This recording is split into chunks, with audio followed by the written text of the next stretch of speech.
dukun ini mengaku telah menyembuhkan Gusi Putri Maitri. Bagaimana Ndika yakin telah berhasil menyembuhkan putri saya?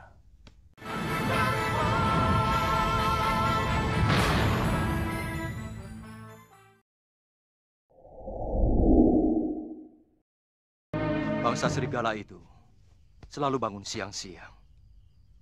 Kalau kita menyerang mereka, harus pagi-pagi. Bagaimana kalau kita bakar saja rumah persembunyian mereka? Biar mereka terpanggang di dalamnya. Nanti tinggal kita ambil abu tulangnya dan kita sebar ke tengah laut. Tidak boleh kita membunuh makhluk bernyawa dengan membakar hidup-hidup. Ya, pada malam itu, Angling Dharma bersama dengan Pati-Batik Madrim, Suliwah dan Galuh sedang membicarakan tentang rencana mereka di esok hari guna menghancurkan para manusia serigala yang selalu menjadi biang perusak dimanapun mereka berada. Usul Galuh untuk membakar mereka hidup-hidup pun ditolak dengan halus oleh Sang Prabu, sebab hal itu sama sekali bukanlah sifat manusiawi. Batik Madrim pun menasihati putri Empu Mahasyura itu supaya tidak bertarung karena dendam, sebab akan merugikan dirinya sendiri. Akhirnya, keputusan mereka adalah bahwa mereka harus mengalahkan para manusia serigala itu sebelum membakarnya dan abunya akan dibuang ke laut. Keesokan harinya, mereka berempat pun segera menuju markas siluman serigala dan langsung menghancurkannya dengan gabungan ilmu mereka masing-masing. Kakang Mati, kita hancurkan bangunan itu. Baik, Tidak Prabu.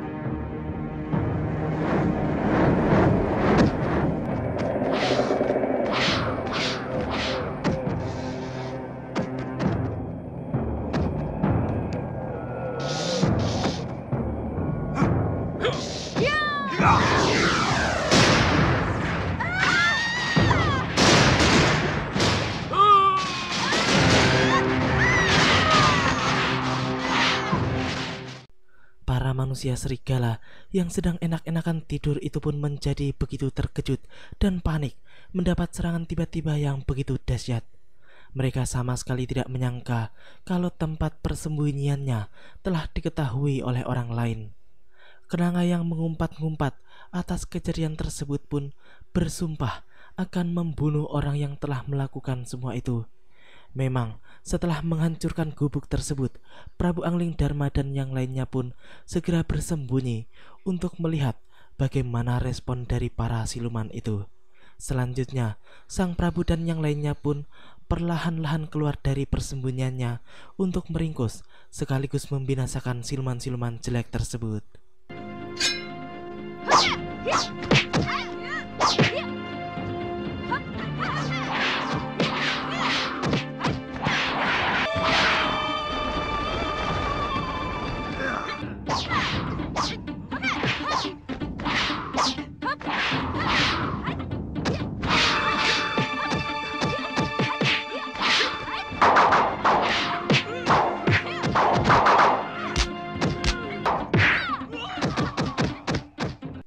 Pertarungan 4 lawan 4 pun terjadi. Sepertinya kali ini adalah sebuah pertarungan yang adil serta kesatria. Dan hal itu adalah sebuah keuntungan besar bagi para pendekar Malwapati, sebab mereka akan lebih mudah dan cepat dalam menghabisi lawan-lawannya. Yang menarik adalah pertarungan antara Prabu Angling Dharma dan Segaun Lanang, di mana Sang Prabu cukup hanya menggunakan satu tangan saja untuk bisa mengalahkannya.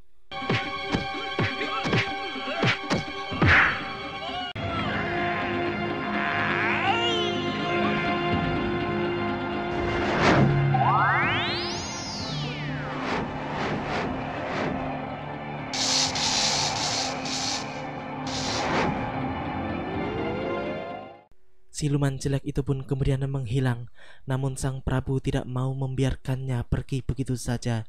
Ia pun kemudian segera mengejar Segaun Lanang sambil mematek ajian pamungkasnya, sehingga manusia serigala itu pun kelabakan dan babak belur terkena ajian melewis putih Sang Prabu.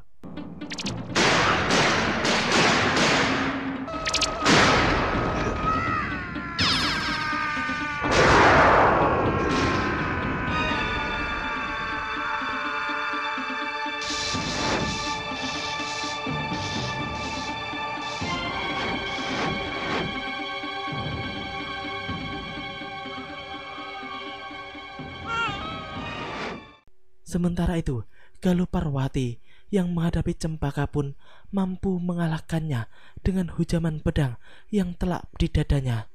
Wanita serigala itu pun langsung tewas dibuatnya.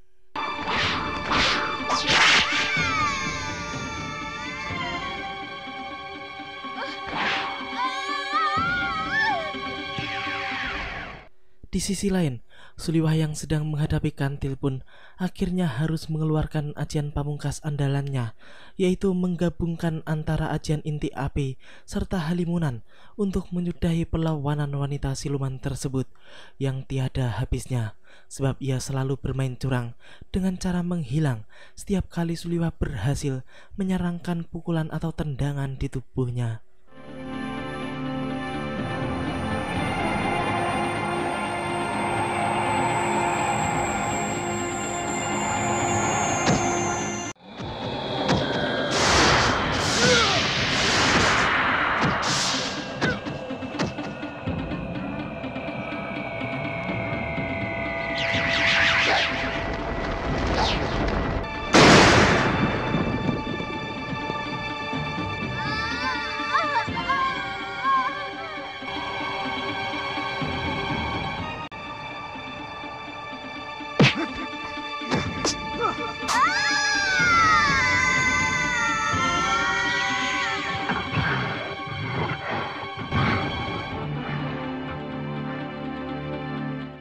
Setelah semuanya tewas, Angling Dharma pun menyuruh Suliwah untuk mempersiapkan kayu-kayu kering untuk membakarnya malam nanti. Malam itu, mereka pun mengumpulkan mayat-mayat siluman serigala di atas kayu pembakaran yang telah disiapkan. Setelah semuanya siap, Sang Prabu pun mencoba merasakan jika ada sesuatu yang tidak beres di tempat itu.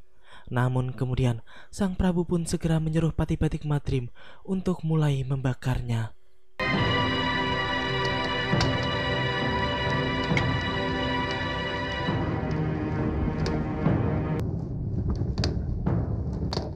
Suliwah dan Galuh, saya tugaskan untuk menaburkan abunya di tengah lautan dan jaga jangan sampai ada yang tersisa. Ya, semuanya telah beres. Suliwah dan Galuh pun kini mengemban tugas lanjutan dari Sang Prabu untuk menebar abu pembakaran mayat para siluman serigala itu di tengah lautan. Perjalanan mereka pun kembali ditemani oleh Bongoh yang sangat lucu dan suka lapar karena perutnya yang sebesar gentong itu. Ketika mereka hendak menuju pada salah satu kedai yang ada di sana, mendadak saja perhatian mereka pun tertuju pada gerombolan petinggi kerajaan Ripa Kembangan yang sedang memberikan kabar sayembara kepada rakyatnya tentang putri raja yang sedang jatuh sakit keras. Sayembara! Barang siapa yang mampu menyembuhkan putri sang betara Ripa Kembangan yang sedang menderita sakit akan mendapat anugerah maha besar. Kalau dia seorang putra akan diangkat sebagai menantu kerajaan. Kalau putri akan diangkat sebagai putri kedaton. Woro-woro tersebut pun membuat Suliwah tersenyum, namun senyumannya justru membuat Galuh cemburu dan salah sangka. Singkat cerita, mereka berdua pun terlibat cekcok. Namun akhirnya Galuh pun menyetujui jika Suliwah turun tangan untuk menyembuhkan putri raja Ripa Kembangan yang sedang sakit keras tersebut. Namun dengan syarat bahwa Suliwah harus mengaku kalau ia sudah mempunyai istri. Selanjutnya, mereka pun segera menuju kedai untuk mengisi perut. Di sana, mereka pun kemudian mendengar kasak-kusuk pembicaraan para warga desa yang sedang membahas tentang penyakit putri raja yang sangat aneh. Bahkan sampai ratusan tabib telah didatangkan, namun tidak ada satupun yang berhasil menyembuhkan penyakit anehnya. Benar-benar kejatuhan daru kalau ada tabib yang mampu menyembuhkan Gusti Putri. Betul. Tapi penyakitnya memang sangat berat. Ayamnya mana?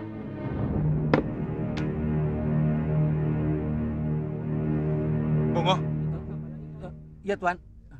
Sayang ya, ayam panggangnya terlalu gosong ya, Ngoh? Iya nih. Tapi tulangnya tidak gosong kan Tuan? Oh iya, tulangnya tidak gosong ya? Iya. Habiskan nih, habiskan. Sementara itu di kerajaan Ripa Kembangan tampak sosok dukun tua yang sedang membaca jampi-jampinya untuk mengusir makhluk jahat yang telah menguasai tubuh putri raja. Entah apa yang dilakukan oleh Ki Dukun tersebut, sepertinya ia begitu handal mengusir para makhluk siluman yang dikiranya telah menguasai tubuh sang putri. Namun entahlah, semua tidak ada yang mengetahui apakah yang dilakukan oleh dukun tersebut benar-benar bisa menyembuhkan sang putri atau tidak. Sementara itu, Suliwah yang baru saja datang dari kedaton seorang diri pun kemudian meminta izin kepada sang raja untuk menyembuhkan putrinya. Hamba tidak ikut sayembara. Tapi sebagai tabib, hamba terpanggil untuk mengobati Gusti Putri. Kenapa? Hamba sudah punya istri, Gusti. Oh itu. Istrimu bisa jadi garwa ampilan, sementara putriku jadi permaisurimu. Ampunkan hamba, Gusti. Kalau syarat itu tidak diperkenankan, hamba tidak sanggup mengobati Gusti Putri. Setelah negosiasi dengan sang raja karena dirinya tidak akan mempersunting sang putri, maka Suliwah pun kemudian dipersilahkan untuk masuk menuju kamar putri Ripa Kembangan. Di sana juga masih ada dukun yang sebelumnya. Sepertinya dukun itu tidak senang karena kedatangan Suliwah. Setelah mengamati sekitar ruangan itu, Suliwah pun kemudian meminta sang raja untuk membuka semua jendela agar hawanya tidak terlalu pengap. Setelah semua jendela dibuka, Suliwah pun mulai memeriksa putri raja tersebut. Ia pun menjadi terkejut ketika merasakan sesuatu yang aneh di dalam tubuh putri raja itu.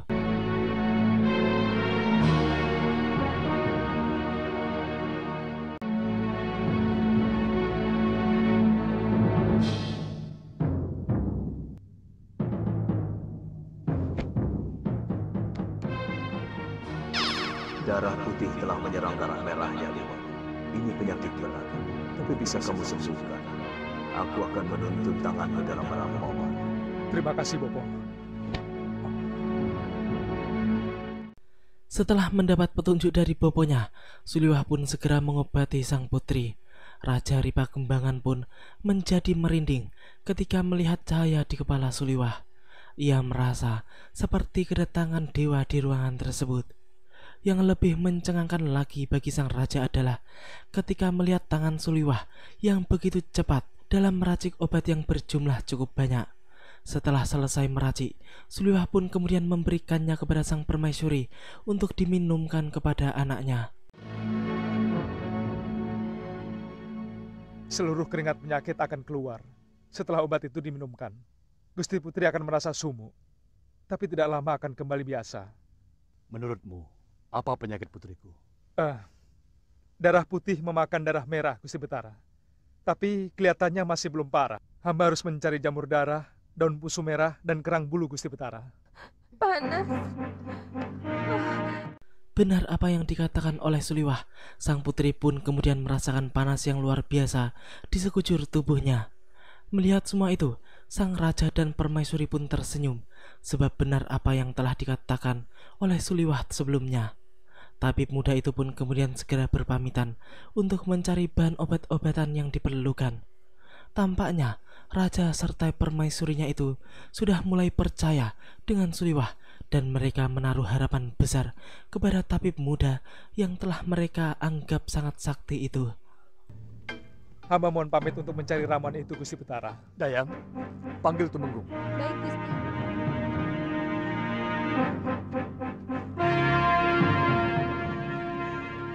Kelihatannya obat itu ada pengaruhnya, Kanda. Iya, tidak disangka anak semuda itu memiliki ilmu pengobatan yang tinggi. Malam itu, Putri Ripa Kembangan pun sudah bisa bangun dan berjalan menuju ruang makan. Ia pun merasa badannya sudah mulai enteng setelah meminum obat tabib tersebut. Kemudian sang putri pun menanyakan keberadaan tabib muda yang telah mengobatinya. Sang ibu pun mengatakan bahwa Suliwah sedang meramu obat lanjutan untuk sang putri. Sepertinya Putri Ripa Kembangan begitu penasaran dengan tabib muda yang telah menyembuhkannya, sebab memang ia belum melihatnya sama sekali. Di sisi lain, terlihat Suliwa dan Bongoh yang sedang meramu obat-obatan untuk sang putri. Bongoh pun mengungkapkan pikirannya yang merasa bahwa sangat disayangkan jika Suliwa tidak mengikuti sayembara tersebut, sebab hadiahnya adalah seorang putri raja yang sangat cantik. Sangat cantik. Lah kok tuan nolak? Aku kan sudah punya Galuh Parwati. Sayang. Sayang kenapa? Sayang bukan saya yang bisa mengobati Gusti Putri. Kalau saya, keturunan saya kan bisa sedikit tertolong. Tertawa. Emang nggak boleh apa? Iya, Legen.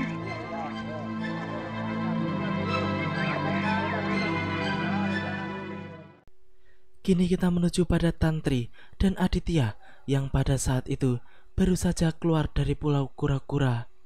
Dan mereka pun kemudian bertemu dengan Galuh yang melarikan diri dari Suliwah dan Bongoh karena cemburu. Mereka berdua pun kemudian mencoba untuk meredam emosi Galuh yang berlebihan, sebab mereka tahu tidak mungkin Suliwah mengkhianati Galuh. Putri Empu Masyura itu pun kemudian meminta mereka berdua untuk mengantarkannya kembali ke Padepokan Sugaluh. Kini kita kembali lagi pada kerajaan Ripa Kembangan, di mana pada saat itu sang permaisuri pun memberitahukan kepada putrinya tentang sosok tabib yang telah menyembuhkannya dari penyakit keras yang dideritanya. Nah, itu tabibnya, Maitri. Mana? Itu.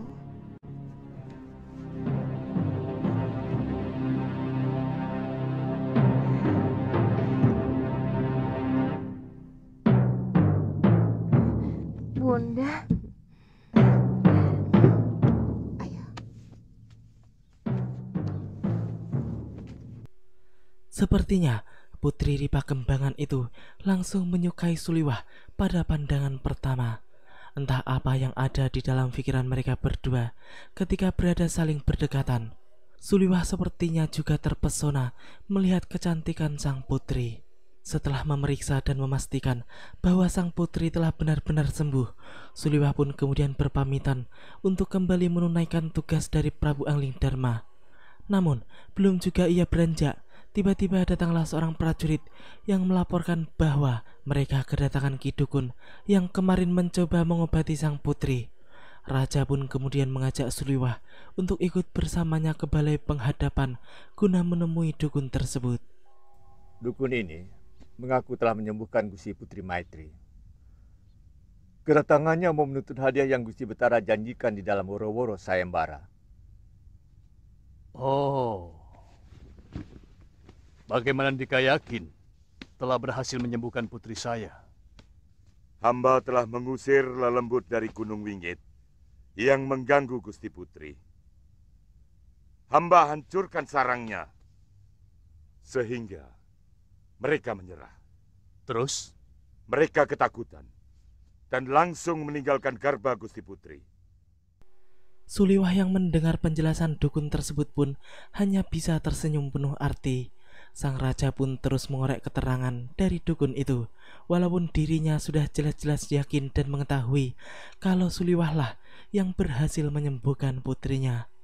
Mendengar pertanyaan-pertanyaan sang Prabu, dukun tersebut pun menjadi kagok dan takut, sebab terlihat jelas kalau dirinya sedang ngibul atau berbohong atas semua ceritanya barusan. Di sini ada seorang tabib. Dan dengan mata kepala saya sendiri, saya menyaksikan dia telah meramu obat dan meminumkannya kepada putri saya. Dan dengan mata saya sendiri, saya menyaksikan kesembuhan putri saya.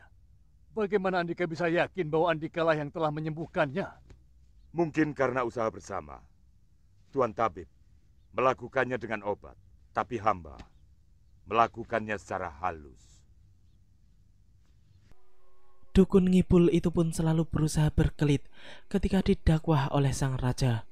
Kemudian sang raja pun mengatakan dengan tegas bahwa ia akan mengampuni Ki Dukun jika Ki Dukun mau berterus terang dan mengaku telah menipu kerajaan. Namun sebaliknya, sang raja akan mempidananya jika ia tetap ngotot mengaku telah menyembuhkan Putri Ripa Kembangan. Mendengar pernyataan tegas dari sang raja, dukun itu pun merasa sakit hati dan emosinya pun bergejolak. Hal itu terlihat jelas dari raut mukanya yang begitu tegang serta menahan amarah.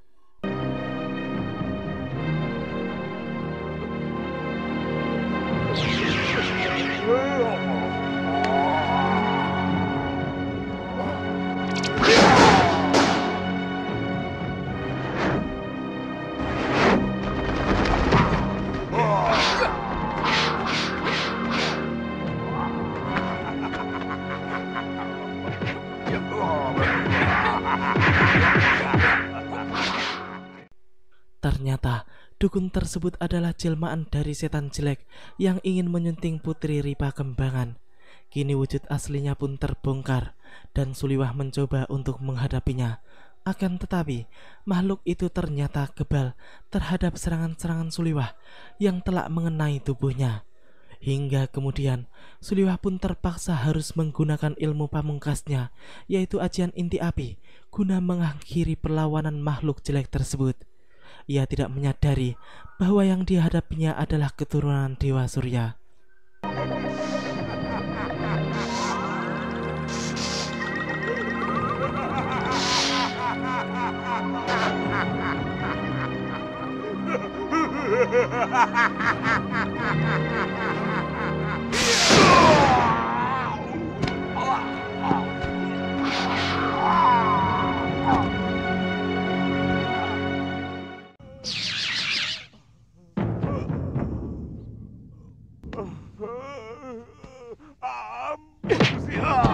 Kamu telah melakukan setumpuk kesalahan.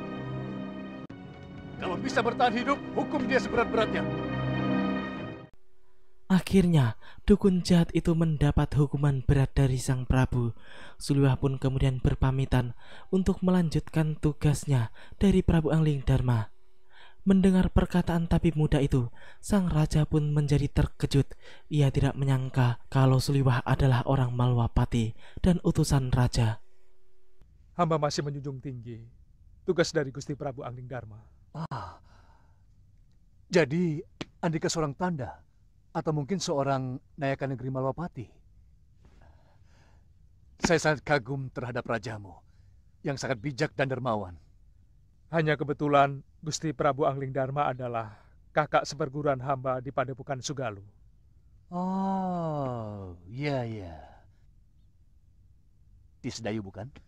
Benar Gusti Betara.